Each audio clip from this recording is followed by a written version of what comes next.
Guys, I wanted to make a quick video on betting exchanges, just to show you a few things that I would have loved to have found out when I started match betting. I worked it out over time by reading and other people telling me things, but a video like this would have helped me just get to grips with them a lot quicker. So betting exchanges are essential for match betting to work. Without them it wouldn't be possible. So I'm going to explain why that is in this video, and then go through some of the features and what all the little bits, what the numbers mean, and how it works basically. So what I'm going to do is, I've gone to a football match here, Sweden-Denmark. It's on tomorrow, and this is the page you get to when you click on a football match. You've got all the different markets available. I'm just going to click on the match odds, so saying who will win basically, or if they'll draw. And I'm going to click view full market, so I can go into this market a little bit deeper and see the liquidity, which I'll explain as well.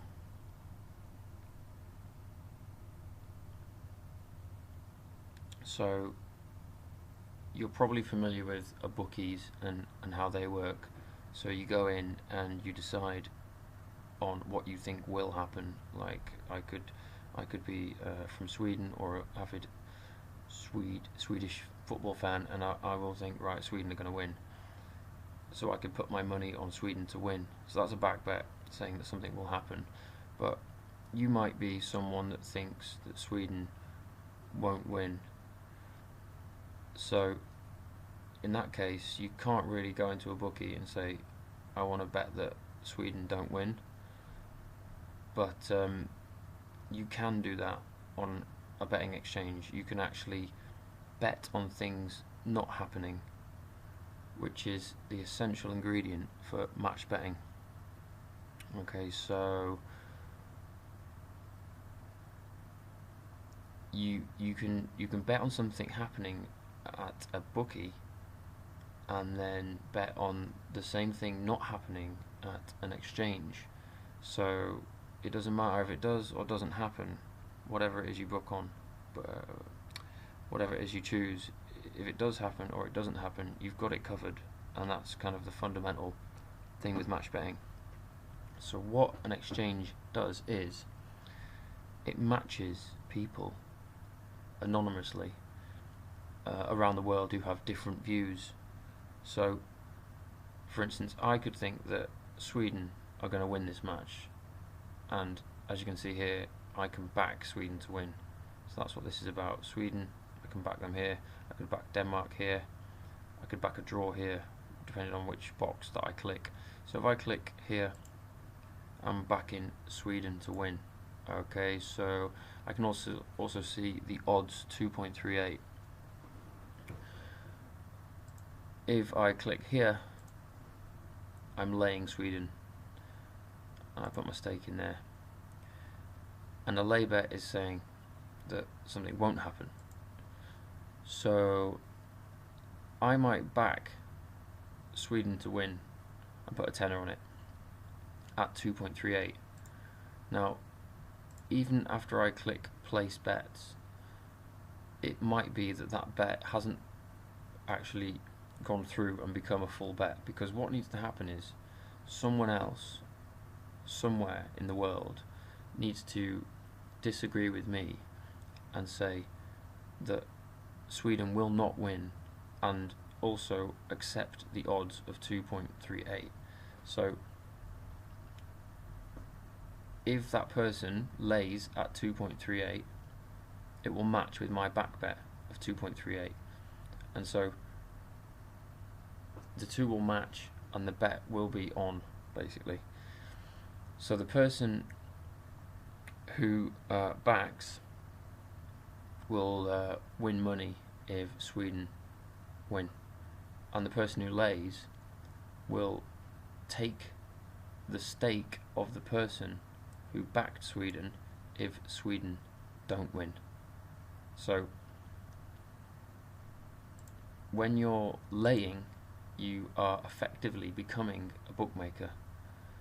So that's what liability is. Okay, so liability is the amount of money you have to pay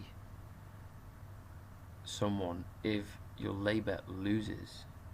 So if you say something won't happen and you lay it, but then it does happen, your lay bet loses, right?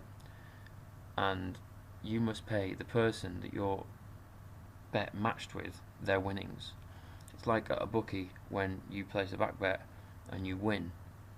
The bookie has to pay you your winnings, right? So it's like the bookie is laying it to happen. You're saying, yeah, Sweden are going to win. The bookie is saying, no, Sweden are not going to win by definition. If you do win your back bet, then the person who's laying, i.e. the bookie or you on Betfair, has to pay the person who is backing their winnings, and that's your liability. So if I put a tenner in here, you can see £14 liability there. So that's what I would have to pay if I laid at £10 at 2.4. Other things to mention are, you always want to back at the highest odds, and that's what you'll see in the blue section here. 2.38 is higher than 2.36 and 2.34. So these are odds that were at one point here in the blue section, but now they're not.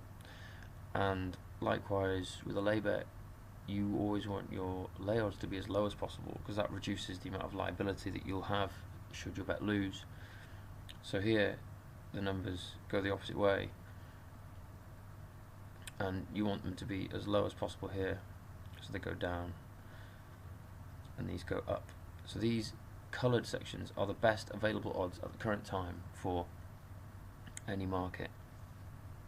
Okay, what else? So yeah, when you place back bets or lay bets, mainly lay bets when you match betting, you want them to match. You don't want unmatched bets, because unmatched bets aren't fully placed.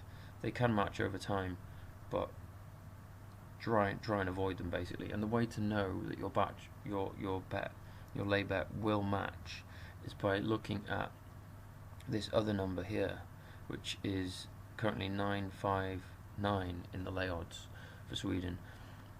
What that means is, it's called the liquidity of the market. So you've got 263, here you've got 959.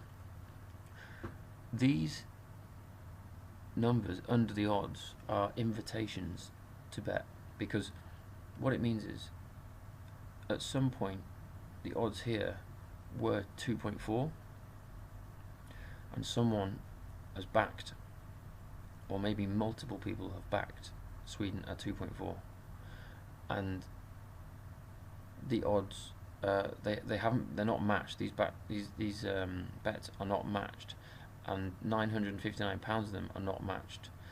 So I could now confidently place a back bet of £959 and it would match, because that is liquidity of £959. If I put a lay bet on for £960, I would get £1 left unmatched. Yeah. Likewise, if I was to place a back bet here for £270, I would get £263 matched immediately, and £7 would become unmatched, and that £7 would add to the liquidity of the 2.38 lay market. Okay, so that £7 would become liquidity and become an invitation for someone else to lay that bet, basically. I hope that helps. I've written this up in on my site as well, so if you read that, it's got it all in there. It might be worth reading through if you want to get further into it, if you like. The link to my site is in the comments of this video, or if you're watching this in the embedded version, then just read below this video.